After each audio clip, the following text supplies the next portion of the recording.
Hello guys, welcome back to our YouTube channel Guruji Uttarakhandi. पुरानी video में हमने आइटम्स के बारे में देखा था, ठीक है। तो आज मैंने आपको उसी वीडियो में बताया था कि थोड़े बहुत और आइटम्स के बारे में हम नेक्स्ट वीडियो में डिस्कस करेंगे। तो आज हम वही डिस्कस करने वाले हैं। यहाँ पे आपको स्क्रीन पे आइटम्स दिखेंगे सारे, जिनका आपको मतलब भी बताऊँगी मैं और अच्छे से समझाऊँगी भी।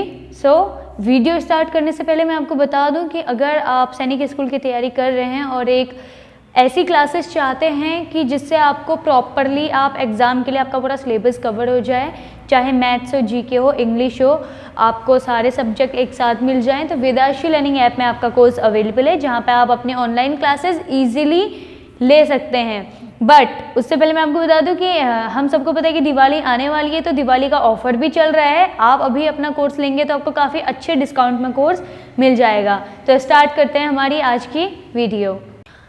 तो देखो, आपको स्क्रीन पे आपको अब लिखा हुआ दिखेगा, स्क्रीन पे आपको एक एक आइटम्स दिखेगा जो मैं यहाँ से बोलते जाऊँगी, तो वो आपको अच्छे से समझना है। अब पहला जो आइटम्स आपके सामने है वो है अ ग्रे एरिया। अब देखो, एक ग्रे एरिया,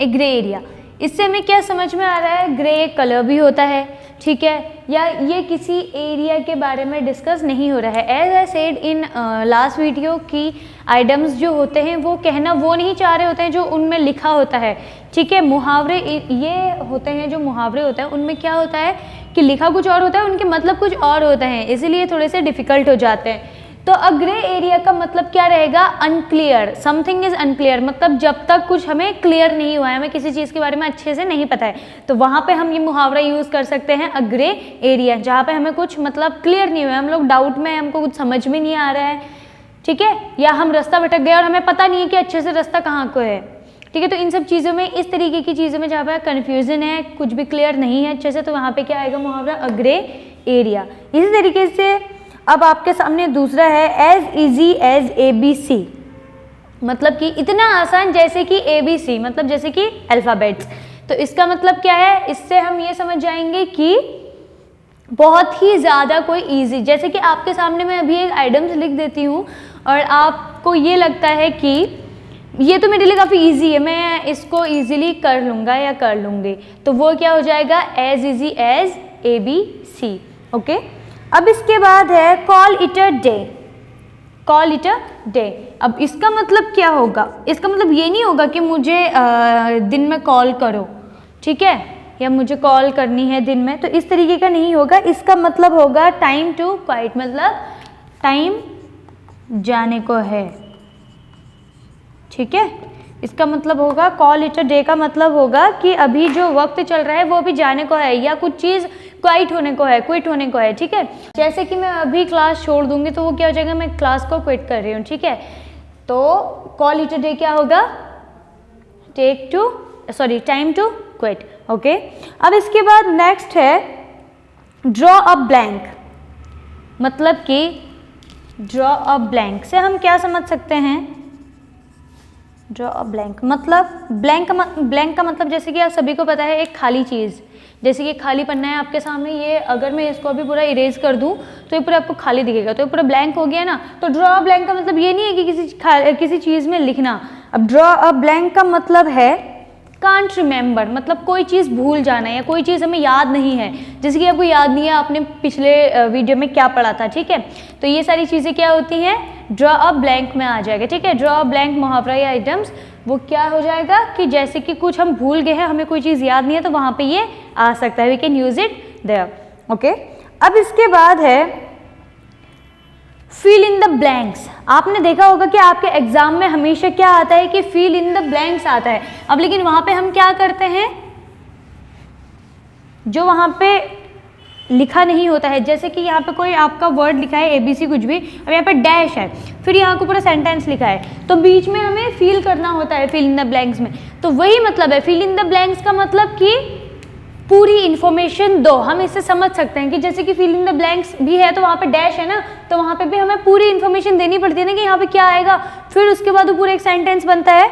तो उसी तरीके से क्या होगा कि फिल इन द ब्लैंक्स का मतलब होगा कि पूरी इन्फॉर्मेशन देना, गिव फुल इन्फॉर्मेशन, ओके। अब इसकी बात होगा give it a shot, give it a shot. अब इसका मतलब क्या होगा, मतलब इसका मतलब ये नहीं है कि हमें कोई शॉट देना है, तो इसका मतलब होगा to try to do something, to try to do something. It means कुछ करना, कुछ करने की कोशिश करना, ठीक है। तो गिव इट अ शॉट मतलब कुछ करना, ठीक है। जैसे कि हम कुछ करने की कोशिश कर रहे हैं तो वहां पे हो सकता है ये मुहावरा, वहां पे यूज हो सकता है। अब देखो ये हमने जो पढ़े ये ना एवरीडे आइटम्स हो गए हैं, ठीक है, कि जिनको हम डेली लाइफ में यूज कर सकते हैं। अब मैं आपको यहाँ पे कुछ आइटम्स ऐसे बताऊंगी कि जो मतलब बॉडी पार्ट से रिलेटेड होंगे, ठीक है, लाइक जिसको हम बॉडी पार्ट्स